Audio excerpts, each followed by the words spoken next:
नमस्कार साथियों, आप सभी का स्वागत है अंजलि ट्यूशन क्लासेस में। आज हमारी कॉन्सेप्ट सीरीज का डे 6 है, जहां पर हम पढ़ने वाले हैं निर्देशांक ज्यामिति के बारे में, यानी कि कोऑर्डिनेट ज्योमेट्री के बारे में। चलिए आइए ज्यादा देरी ना करते हुए चैप्टर को स्टार्ट करते हैं। पहले हम पढ़ने वाले हैं कार्तीय नियामक पद्धति के बारे में, यानी कार्टेशियन कोऑर्डिनेट सिस्टम के बारे में।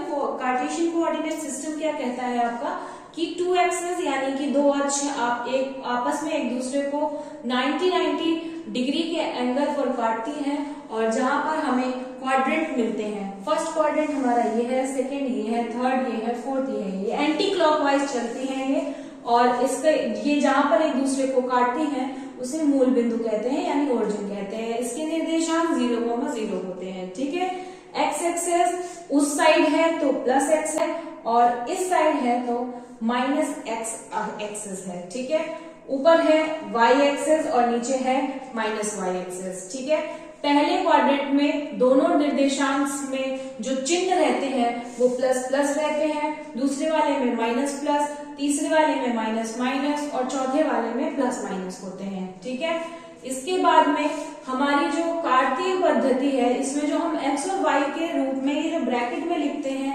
ये एक्चुअल में है क्या बेटा, x, y। ठीक है, यहाँ पर जो ये x है इसको हम हिंदी में भुज और इंग्लिश में एब्सिसा बोलते हैं। ये जो y है इसको हम कोटि यानी कि ऑर्डिनेट बोलते हैं। ठीक है, आइए स्टार्ट करते हैं। डिस्टेंस के फॉर्मूले को देखते हैं। डिस्टेंस का फॉर्मूला क्या है, एक बिंदु A है और एक बिंदु B है हमारा, यानी कि दो बिंदु हैं। इन दोनों के बीच की दूरी निकालनी होगी, तो वो हम कैसे निकालेंगे, यानी कि कोई पॉइंट पर A पर कोई A बैठा है और इस पॉइंट पर कोई B बैठा है, और मैं ये पूछ रही हूँ कि A और B कितनी दूरी पर एक दूसरे से बैठे हुए हैं। तब हम फॉर्मूला लगाएंगे D = √x2 - x1 का whole square plus y2 - y1 का होल स्क्वायर। ठीक है, अगर मैं कह दूं कि इन दोनों के बीच में एक कोई पॉइंट C बैठा है, तो उसके निर्देशांक क्या होंगे बेटा, x, y क्या होगा हमारा, तो उस केस में x, y यानी मध्य बिंदु के निर्देशांक होंगे बेटा x1 + x2/2, y1 + y2/2।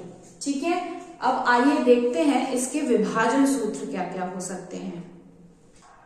तो बेटा विभाजन सूत्र क्या है, सेक्शन फॉर्मूला क्या है, किसी भी दो बिंदुओं को कितनी तरीके से विभाजित कर सकता है। हो सकता है कि उन दोनों के बीच में हो, यानी कि अंतर विभाजन हो, और हो सकता है कि बिंदु दोनों से अलग हटकर हो, यानी कि बाह्य विभाजन नहीं होता है। अंतर में प्लस और बाह्य में माइनस हो जाता है। ठीक है, तो चलिए देखते हैं। ये मैंने लिखा है अंतर विभाजन। अंतर विभाजन यानी कि दोनों को किसी एक पॉइंट पर कुछ दूरी में, हो सकता है m से कम दूरी हो, m2 मतलब b से ज्यादा दूरी हो, a से कम हो, और b से ज्यादा दूरी हो सकता है कि a से ज्यादा हो, b से कम हो, तो हम a से जो भी दूरी होगी उसको m1 ले लेंगे, और b से जितनी भी दूरी होगी उसको m2 ले लेंगे। ठीक है, ये आपके हमेशा m1 m2 ऐसा नहीं कि कोई नंबर डिजिट आ जाएगी। बुक में जब आएगा m1 m2 ना आपका, तो वो हमेशा रेशियो के रूप में दिया होगा। ठीक है, तो आप उसको m1 को पहला रेशियो और m2 को दूसरा रेशियो मान के चलेंगे। फॉर एग्जांपल अगर 2 है और 1 है, तो आप m1 को 2 और m2 को 1 मान करके चलेंगे, और उनका मान यहाँ पर पुट करेंगे। ठीक है, फॉर्मूला क्या हो जाएगा x और y को निकालने के लिए, यानी कि C बिंदु को निकालने के लिए, m1 ये m1 आपका जो यहाँ पर आएगा, ठीक, m1 x2 यानी b के निर्देशांक का x2 प्लस m2 जो भी हमें दिया होगा वो, और x1 यानी कि a के निर्देशांक का x, ठीक, अपॉन m1 + m2 जो भी निर्देशांक होंगे, 2 और 1 है तो यानी 2 और 1 + 3 हो जाएगा। ठीक है, इसी तरीके से y के निर्देशांकों के लिए फॉर्मूला रख लेंगे m1 y2 + m2 y1 upon m1 + m2।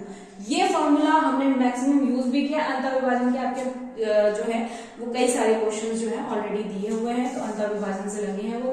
ठीक है, बाह्य विभाजन में क्या होता है कि कोई a और b है, उनसे थोड़ा दूर हट के कोई बिंदु b है, ठीक है, जिसको हम कह रहे हैं बाह्य विभाजित कर रहा है। ठीक है, m1 हमने a से दूरी को लिया है और b से दूरी को m2 लिया है। ठीक है, यहाँ देखिए इन दोनों के बीच की दूरी है ना, तो इसको लिया है m2। बस सेम फॉर्मूला है, जो ऊपर है वही नीचे है, बस यहाँ पर इनमें प्लस है और यहाँ पर इनमें माइनस हो जाएगा। ठीक है, तो ये तो हो गए हमारे विभाजन के सूत्र। और हमें कुछ सूत्र जो है वो त्रिभुज के क्षेत्रफल के देखने को मिल जाते हैं, और उसी के साथ में त्रिभुज के क्षेत्रफल को जब हम 0 के बराबर कर देते हैं बेटा, तो हमें संरेख देखने को मिल जाता है। ठीक है, तो आइए देखते हैं त्रिभुज का क्षेत्रफल और संरेख।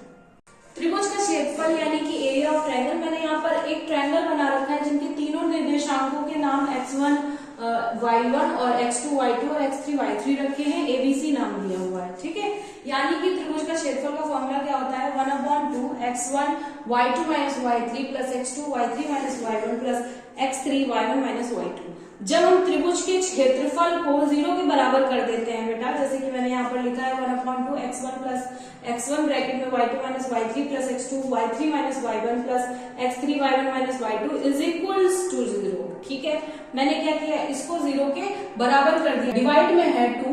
ठीक है, वो आपका मल्टीप्लाई में जाएगा तो 2 0 के साथ में मल्टीप्लाई होगा, 0 हो जाएगा, और 1 का तो कोई काम ही नहीं है, यानी कि ये आपका हो जाएगा x1 y2 minus y3 plus x2 y3 minus y1 plus x3 y1 minus y2 is equals to 0, जो कि संरेख का फॉर्मूला है। ठीक है, इसके बाद में हम पढ़ते हैं, जैसे कि मैंने अभी बोला कि किसी भी मतलब दो बिंदुओं के बीच में हमारा हो सकता है कि किसी अनुपात में m1 m2 हो सकता है अंतःविभाजित हो या बाह्यविभाजित हो, मैंने ये बताया आपको। ठीक है, तो हो सकता है कि ट्रायंगल में भी कोई एक सेंट्रॉइड हो। सेंट्रॉइड क्या होता है बेटा, अंतःकेंद्र। ठीक है, अंतःकेंद्र यानी कि जो उसके बीच में बिल्कुल जिसकी दूरी A से B से C से तीनों से बराबर हो, तो ऐसी जगह पे सेंट्रॉइड जो है त्रिभुज का सेंट्रॉइड जो है वो हमेशा बीच में होता है।